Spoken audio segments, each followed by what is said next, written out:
Magandang buhay mga bata! Maligayang pagbabalik sa ating Mother Tongue-based class.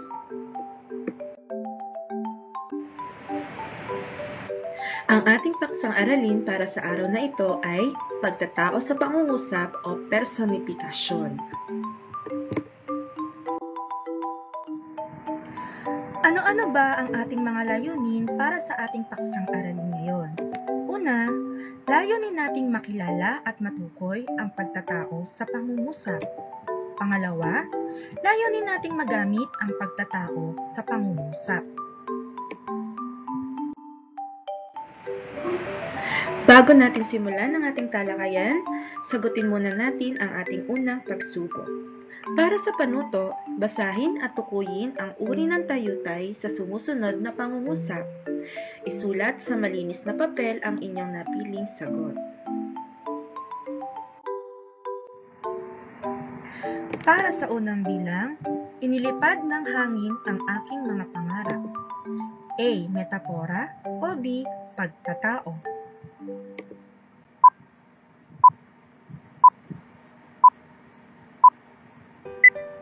Ang sagot ay letter B, pagtatao.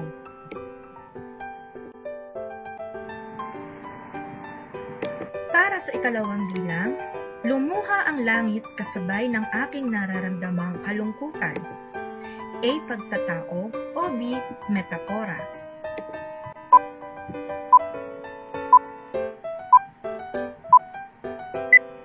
Ang sagot ay titik A, pagtatao.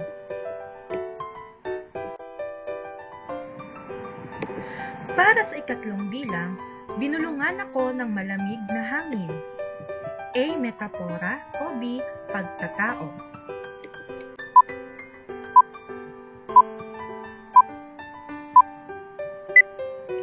Ang tamang sagot ay letter B, pagtatao. Para sa ikaapat na bilang, ngumiti ang araw pagkatapos ng maghapong pag-ulan. A. Pagtatao o B. Metapora.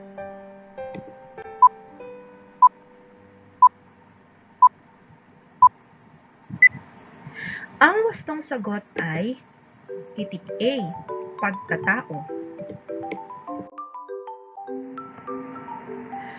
Para sa ikalima at huling bilang, nasa ikapitong langit ang pakiramdam ni Lito matapos niyang matanggap ang balitang mataas ang marka niya sa pagsusulit. A. Metapora o B. Pagtatao.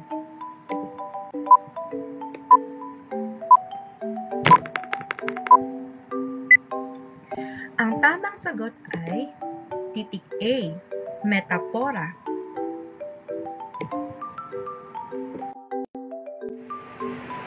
At dahil tapos na nating sagutan ang ating unang pagsubok, tandaan na ang mga sinagutan natin sa unang pagsubok ay may kinalaman sa bago nating aralin.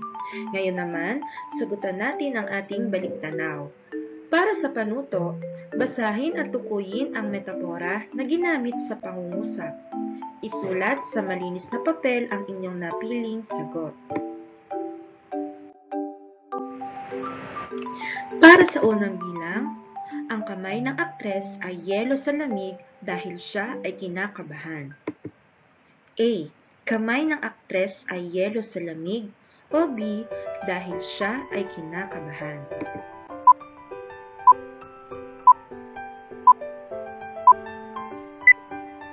Ang wastong sagot ay titik A. Kamay ng aktres ay yelo sa lamig. Para sa ikalawang bilang, ang anak ni Mang Larry ay maamong tupa. Siya ay laging sumusunod sa kanyang ama.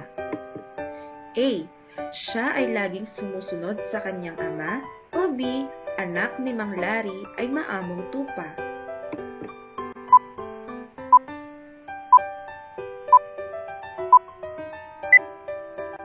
Ang sagot ay titik B. Anak ni Mang Larry ay maamong tupa. Ikatlong bilang, isang malaking palasyo ang tahanan ng aking kaibigan. A. Malaking palasyo ang tahanan, o B. Tahanan ng aking kaibigan.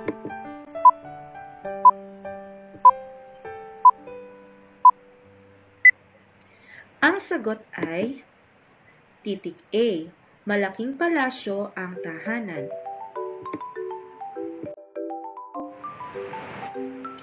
Para sa ika-4 na bilang, ang mga awit ay bituin na kumikislap dahil sa kasikatan. A. Kumikislap dahil sa kasikatan.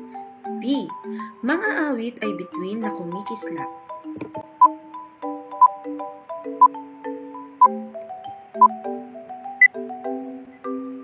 Ang wastong sagot ay titik B. Mga awit ay bituin na kumikislap.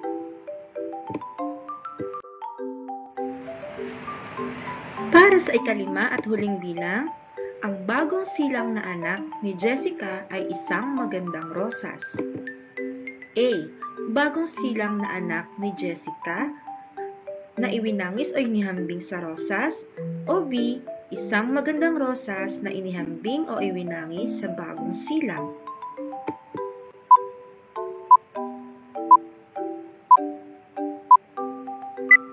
Ang gustong sagot ay titik A. Bagong silang na anak ni Jessica na iwinangis o inihambing sa rosas. Nasagutan niyo ba ng tama ang ating unang pagsubok at balik-aral? Kung ganon, ituloy na natin ang ating talakayan.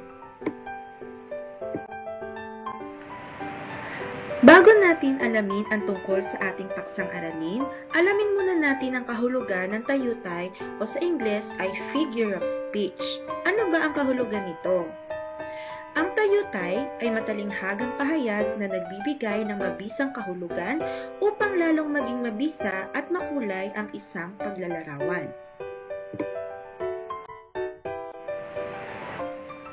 Kabilang sa mga halimbawa ng tayutay o sa Ingles ay figure of speech ay ang mga sumusunod. Una, simile. Pangalawa, metapora. Pangatlo, hyperbole. At panghuli, ang personifikasyon. At sa pagkakataong ito, ang tatalakayin natin ay lahat ng tungkol sa tayutay na tinatawag nating personifikasyon.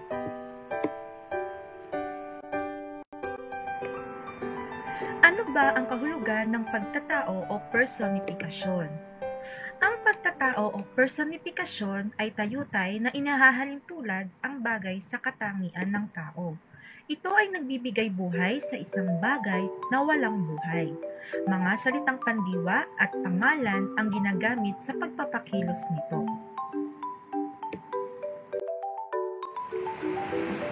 Alamin natin ang iba pang impormasyon na makakapagpalawak sa kaalaman natin tungkol sa pagsasatao o personifikasyon. Basahin natin ng mabuti at unawain ang mga pangungusap. Una, nagsasayaw ang mga dahon sa pag-ihip ng amihan. Pangalawa, ang mga bituin sa langit ay kumikindat sa akin. Pangatlo, galit na galit ang haring araw.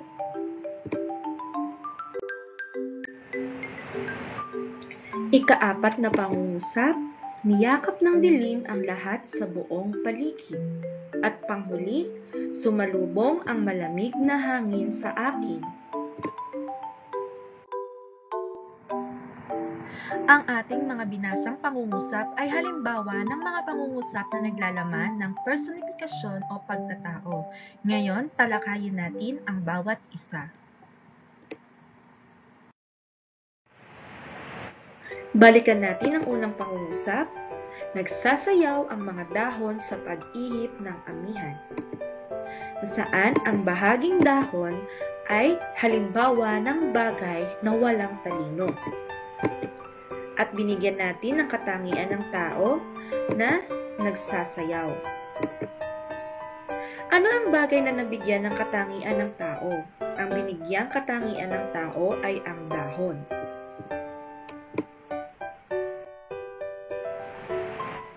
Tingnan natin ang ikalawang pangungusap.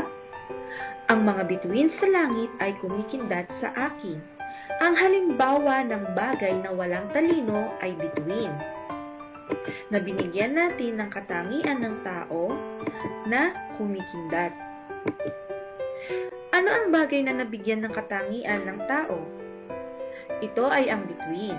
At ano naman ang katangian ng tao na ibinigay natin sa bituin? Yun ay ang salitang kumikindat. Tingnan natin ang ikatlong pangungusap. Galit na galit ang haring araw, kung saan ang halimbawa ng bagay na walang talino ay ang haring araw. Nabigyan natin ng katangian ng tao na galit na galit. Ano ang bagay na nabigyan ng katangian ng tao? Ito ay ang haring araw. At ano naman ang katangian ng tao na ibinigay natin sa haring araw? Ito ay ang galit na galit. Tingnan natin ang ika-4 na pangungusap. Niyakap ng dilim ang lahat sa buong paligid. Kung saan ang dilim ay ang halimbawa ng bagay na walang talino at binigyan natin ng katangian ng tao na niyakap. Ano ang bagay na nabigyan ng katangian ng tao? Ito ay ang dilim. At ano naman ang katangian ng tao na ibinigay natin sa dilim? Ito ay ang niyakap.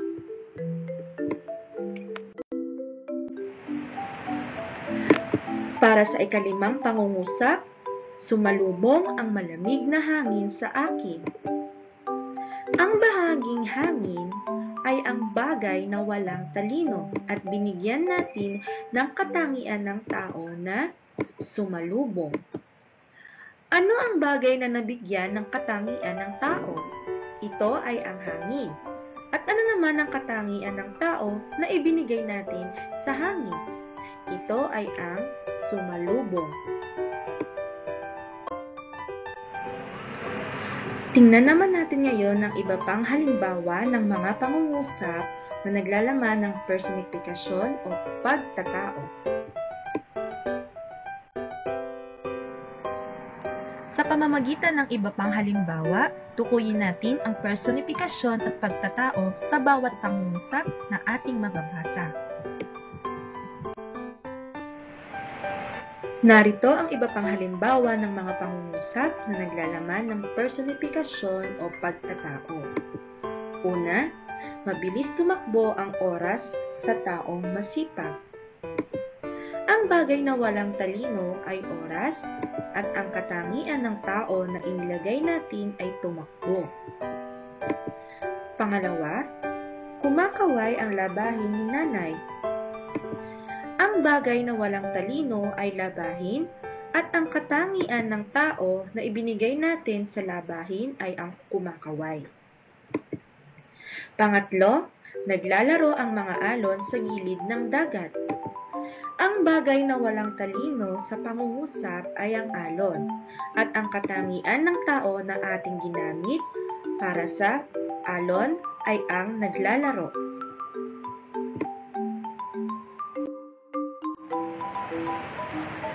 Para sa pang-4 na pangungusap, sumasayaw ang kurtina sa lakas ng hangin. Ang bagay na walang talino na ginamit sa pangungusap ay kurtina. At ang katangian ng tao na ibinigay sa kurtina ay sumasayaw. Para sa ika-5 halimbawa, nalulungkot ang aklat dahil hindi nagagamit. Ang ginamit na bagay na walang talino ay ang aklat. At ang ibinigay nating katangian ng tao sa aklat ay nalulungkot. Para sa ika-6, umiyak ang langit matapos dumilim ang paligid. Ang ginamit natin na bagay na walang talino sa pangungusap ay ang langit at ang katangian ng tao na ating ginamit ay umiyak. Tandaan mga bata na ito ay halimbawa ng mga pangungusap na naglalaman ng personifikasyon o pagtatao. Narito naman ang iba pang halimbawa ng personifikasyon o pagtatao na hindi pa naikakapit o nailalagay sa mga pangungusap.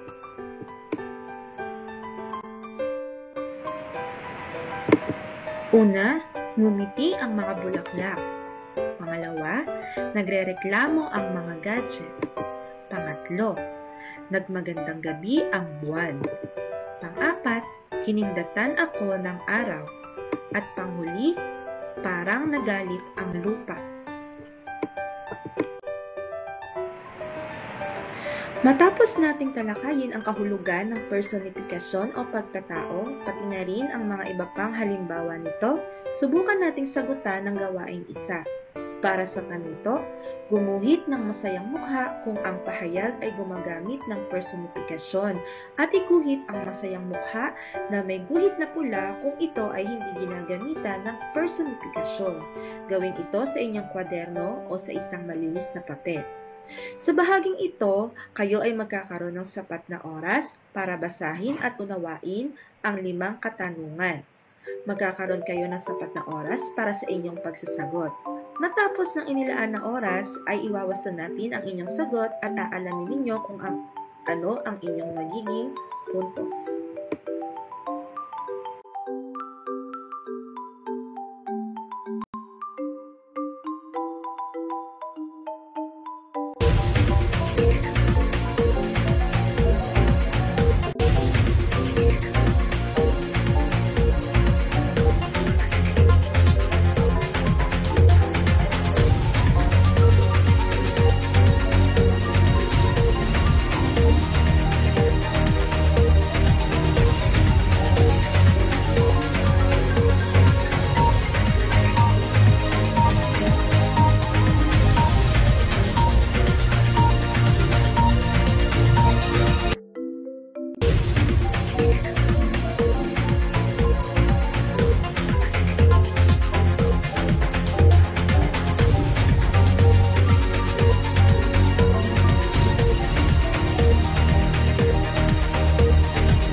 Tapos na ang oras para sa inyong pagbabasa at pagsasagot. Oras na para iwasto ang inyong mga katanungan.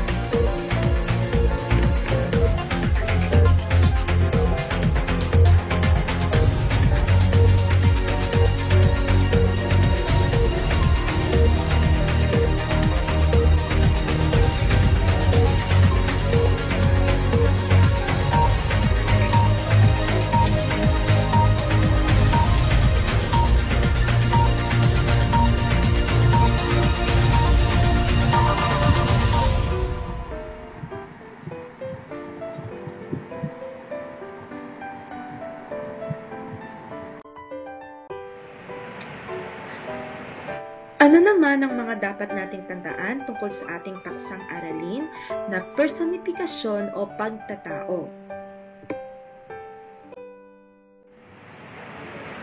Dapat nating tandaan na kapag ikinakabit o inilalagay ang katangian ng tao sa isang bagay na walang talino tulad ng bagay at hayop, ito ay tinatawag na personifikasyon o pagtatao. Ang personifikasyon o pagtatao ay uri ng tayutay.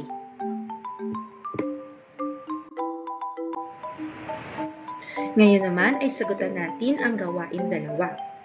Para sa panuto, suriin kung ano ang ipinapahiwatig ng initimang pagtatao sa bawat pangungusap. Isulat ang inyong sagot sa malinis na papel.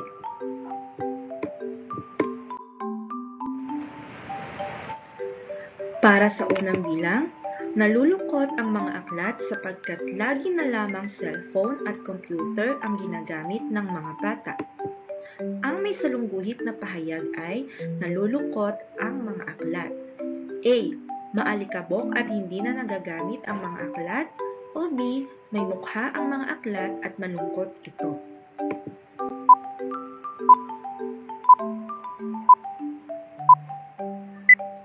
Ang sagot ay titik A.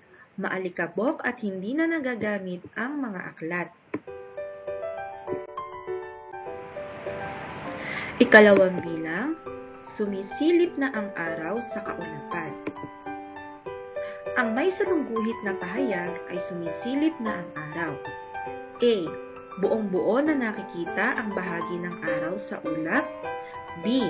May bahagi ng araw na nakikita na nakalitaw sa ulap.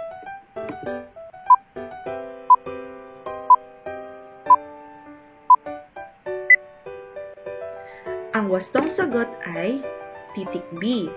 May bahagi ng araw na nakikita na nakalitaw sa ulap.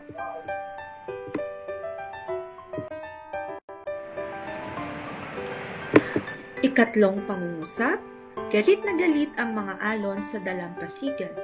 Ang may salungguhit na pahayag ay galit na galit ang mga alon. A.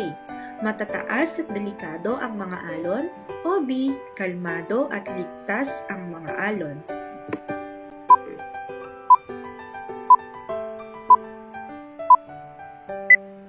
Ang wastong sagot ay titik A.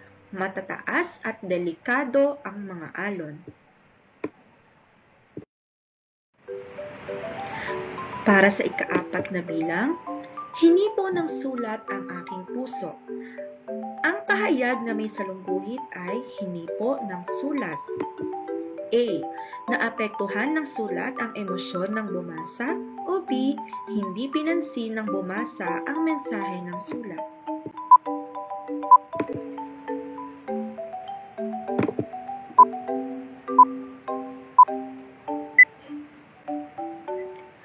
Ang tamang sagot ay titik A. Naapektuhan ng sulat ang emosyon ng bumasa.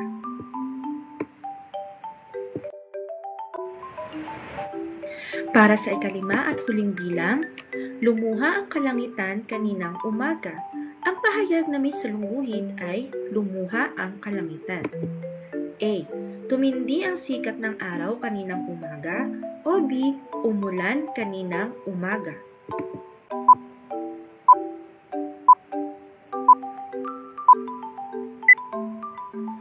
Ang sagot ay titik A. Umulan kaninang umaga. Sana ay nasagutan nyo ng tama ang lahat ng ating katanungan. Ngayon, sagutan naman natin ang ating pangwakas na pagsusulit.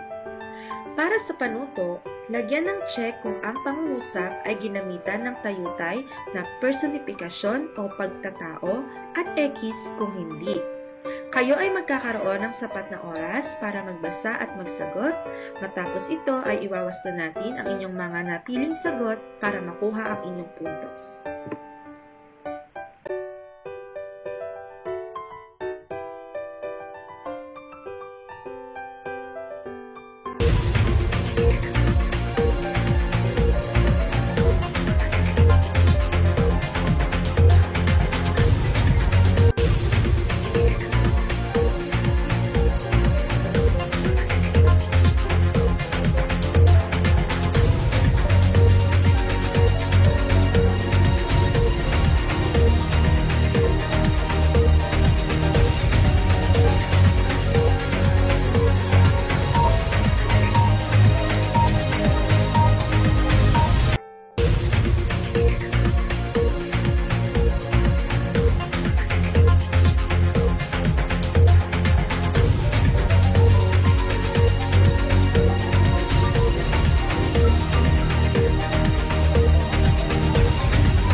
Oras na para iwasto ang inyong mga napiling sagot.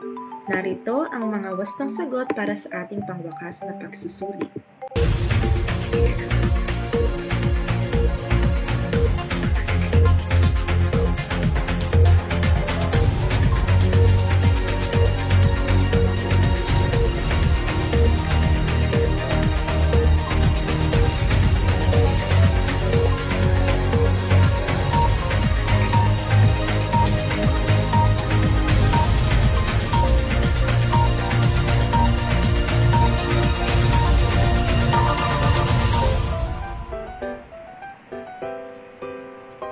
Kayo ba ay nakakuha ng matataas na puntos?